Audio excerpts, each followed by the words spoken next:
semuanya, apa kabar hari ini? Semoga semuanya baik-baik saja ya. Perkenalkan, nama saya Andi Vel. Saya siswi dari SMA Negeri 4 Kota Kupang, kelas 10 jurusan IPA. Dalam video ini, kita akan membahas tentang bakteri. Teman-teman penasaran kan apa itu bakteri? Ikuti terus ya videonya. Oke teman-teman, kita langsung saja ya pada materinya. Hari ini kita membahas tentang pengertian dari bakteri, ciri-ciri dari bakteri, reproduksi bakteri, cara hidupnya bakteri, peran bakteri dalam kehidupan. Menurut teman-teman, apakah itu bakteri? Bakteri berasal dari bahasa Latin, adalah bakterium, jamak bakteria, adalah kelompok organisme yang tidak memiliki membran inti sel. Organisme ini termasuk ke dalam dominan prokariota dan berukuran sangat kecil atau mikroskopik. Hal ini menyebabkan organisme ini sangat sulit untuk dideteksi, terutama sebelum ditemukannya mikroskop. Baru setelah abad ke-19, setelah ditemukannya mikroskop, ilmu tentang mikroorganisme, terutama bakteri atau bakteriologi, mulai berkembang. Berikutnya adalah reproduksi bakteri. Reproduksi bakteri terbagi atas dua, yaitu aseksual dan seksual. Dalam aseksual, yaitu pembelahan biner atau membelah diri. Pembelahan diri berlangsung sangat cepat dan mudah karena tanpa melalui tahapan pembelahan seperti ada sel hewan atau tumbuhan. Pada teknik ini akan mengcopy DNA dengan menyematkan dan di membran inti sel.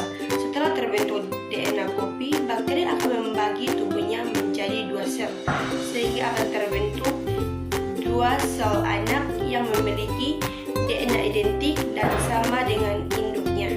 Setiap anak-anak sel akan melakukan pembelahan lagi dalam 20-30 menit, sehingga dapat dihasilkan jutaan bakteri dalam 10 jam. Dengan teknik ini, jika lingkungannya mendukung. Yang kedua adalah reproduksi seksual atau konjungsi. Konjungsi melibatkan dua sel bakteri yang akan secara langsung melakukan transfer genetik. Teknik ini pertama kali diperkenalkan oleh Laderbein dan Tatum pada bakteri E. coli. Plasmid adalah DNA ekstra yang dimiliki oleh beberapa bakteri. Berikut ini kita membahas tentang ciri-ciri bakteri. Yang pertama, organisme uniseluler. Yang kedua, prokariot atau tidak memiliki membran inti sel. Yang ketiga, umumnya memiliki klorofil. Yang keempat, berukuran mikro, rata-rata 1-5 mikron. Yang kelima, bentuk tubuh beraneka ragam. Yang keenam, kosmopolitan.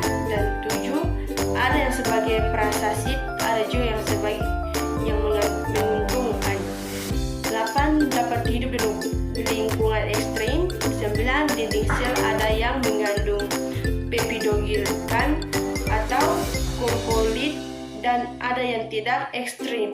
Yang ke-10, reproduksi secara aseksual dan praekseksual.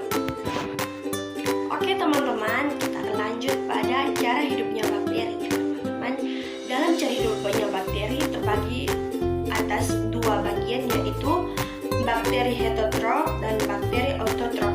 Kita membahas yang pertama, yaitu bakteri heterotrof.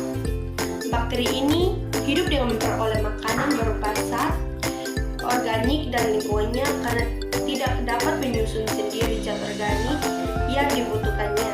Zat organik dapat diperoleh dari sisa-sisa organisme lain. Bakteri yang dapat mendapatkan zat organik dari sampah, kotoran, bangkai, dan juga sisa makanan kita sebut sebagai bakteri saporofit. Bakteri ini menguraikan zat organik dalam makanan menjadi zat anorganik yaitu CO2 dan HO2, energi dan mineral. Selanjutnya kita akan bahas pada yang kedua, yaitu bakteri autotrof. Bakteri autotrof adalah bakteri yang dapat menyusun zat makanan sendiri dari zat organik yang ada dari sumber energi yang digunakan. Bakteri autotrof auto atau sendiri, tropein atau makanan, dibedakan menjadi dua golongan, yaitu bakteri fotoautotrof dan bakteri komautotrof. Yang pertama, bakteri autotrof. Bakteri fotoautotrof yaitu bakteri yang memanfaatkan cahaya sebagai energi, mengubah zat organik menjadi zat organik melalui proses fotosintesis. Contoh bakteri ini adalah bakteri hijau dan bakteri ungu. Yang kedua adalah bakteri chemautotrof. Bakteri chemautotrof adalah bakteri yang menggunakan energi kimia yang diperolehnya pada saat terjadi perombakan zat kimia dan molekul yang kompleks menjadi molekul yang sederhana dengan melepaskan hidrogen. Contoh bakteri ini adalah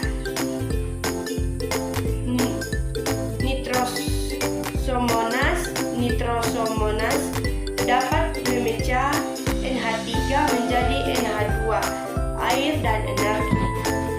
Kita akan masuk dalam peran bakteri dalam kehidupan ya teman-teman.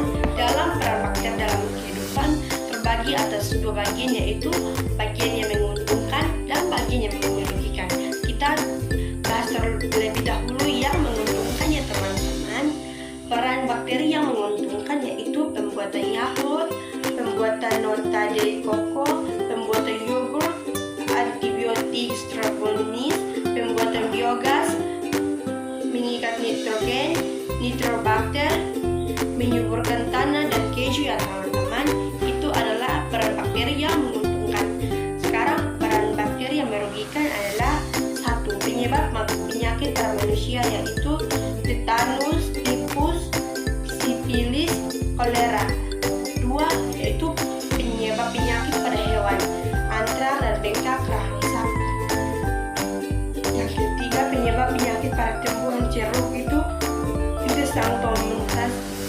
Xanthonas citrei. Yang keempat, kerusakan makanan, yaitu makanan karena rusak ya teman-teman.